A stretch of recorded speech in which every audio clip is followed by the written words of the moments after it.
ಕೊರಟಗೆರೆ ತಾಲೂಕಿನ ಹನುಮಂತಪುರ ಗ್ರಾಮದ ಎಲೆರಾಂಪುರದ ನಿವಾಸಿ ರಾಜಣ್ಣ ಅವರಿಗೆ ಸೇರಿದ ಬುದ್ಧನ ಮನೆ ವಾಲ್ಮೀಕಿ ವನ ಫಾರ್ಮ್ ಹೌಸ್ ಬಳಿ ಕಳೆದ ಜೂನ್ 25ರಂದು ಚಿರತೆಯೊಂದು ಪ್ರತ್ಯಕ್ಷವಾಗಿತ್ತು. ಅಷ್ಟೇ ಅಲ್ಲದೆ ಅಲ್ಲಿದ್ದ ನಾಯಿಯನ್ನ ಚಿರತೆ ಬೇಟೆಯಾಡಿ ಹಿಡಿದುಕೊಂಡು ಹೋಗಿತ್ತು. ಈ ಇಡೀ ದೃಶ್ಯ ಫಾರ್ಮ್ ಹೌಸ್ನ ಸಿಸಿ ಕ್ಯಾಮೆರಾದಲ್ಲಿ ಸೆರೆಯಾಗಿತ್ತು.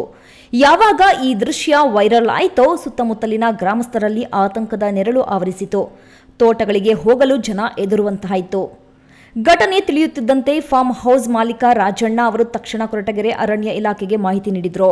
ಸಾರ್ವಜನಿಕರ ಸುರಕ್ಷತೆಯನ್ನು ಪರಿಗಣಿಸಿ ಅಲರ್ಟ್ ಆದ ಅರಣ್ಯ ಅಧಿಕಾರಿಗಳು ಚಿರತೆ ಓಡಾಡಿದ ಜಾಗದಲ್ಲಿ ತಕ್ಷಣವೇ ಕಾರ್ಯಾಚರಣೆ ನಡೆಸಿ ಬೋನ್ ಅಳವಡಿಸಿದ್ರು. ಚಿರತೆಗಾಗಿ ಕಾಯುತ್ತಿದ್ದ ಅರಣ್ಯ ಇಲಾಖೆಯ ತಂತ್ರ ಕೊನೆಗೂ ಫಲ ನೀಡಿದೆ. ಜೂನ್ 29ರ ಮುಂಜಾನೆ ಸುಮಾರು 4 ಗಂಟೆ ವೇಳೆಗೆ ಅರಣ್ಯ ಇಲಾಖೆ ಇಟ್ಟಿದ್ದ ಬೋನಿನೊಳಗೆ ಚಿರತೆ ಸದ್ದಿಲ್ಲದೆ ಬಂದು ಬಿದ್ದಿದೆ. ಚಿರತೆ ಸಿಕ್ಕಿಬಿದ್ದಿರುವ ಮಾಹಿತಿ ತಿಳಿಯುತ್ತಿದ್ದಂತೆ ಅರಣ್ಯ ಇಲಾಖೆ ಅಧಿಕಾರಿಗಳ ತಂಡ ಜಾಗರೂಕತೆಯಿಂದ ಸ್ಥಳಕ್ಕೆ ಧಾವಿಸಿದ್ರು. ಮಧುಗಿರಿ ಎಸ್ಸಿಎಫ್ ಮಲ್ಲಿಕಾರ್ಜುನ್ ಹಾಗೂ ಕೊರಟಗೆರೆ ವಲಯ ಅರಣ್ಯ ಅಧಿಕಾರಿ ಹನುಮಂತರಾಜು ಅವರ ಮಾರ್ಗದರ್ಶನದಲ್ಲಿ ಉಪ ವಲಯ ಅರಣ್ಯ ಅಧಿಕಾರಿ ದಿಲೀಪ್ ನೇತೃತ್ವದ ತಂಡ ಯಶಸ್ವಿ ಕಾರ್ಯಾಚರಣೆ ನಡೆಸಿತು. ಸಿಬ್ಬಂದಿಗಳಾದ ಪೃಥ್ವಿ, ಗಂಗಾಧರ್, ವೆಂಕಟೇಶ್, ಕೆಂಪಯ್ಯ ಹಾಗೂ ಚಾಲಕ ಕೃಷ್ಣಮೂರ್ತಿ ಅವರು ಗ್ರಾಮಸ್ಥರ ಸಹಕಾರದೊಂದಿಗೆ ಚಿರತೆಯನ್ನು ಸುರಕ್ಷಿತವಾಗಿ ಸೆರೆ ಹಿಡಿದರು.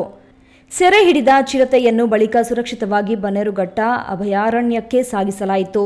ಈ ಸಂದರ್ಭದಲ್ಲಿ ಅರಣ್ಯ ಇಲಾಖೆ ಅಧಿಕಾರಿಗಳು ಕಾಡು ಪ್ರಾಣಿಗಳು ಕಂಡುಬಂದರೆ ಸಾರ್ವಜನಿಕರು ಆತಂಕಕ್ಕೆ ಒಳಗಾಗದೆ ತಕ್ಷಣ ಇಲಾಖೆಗೆ ಮಾಹಿತಿ ನೀಡುವಂತೆ ಮನವಿ ಮಾಡಿದರು.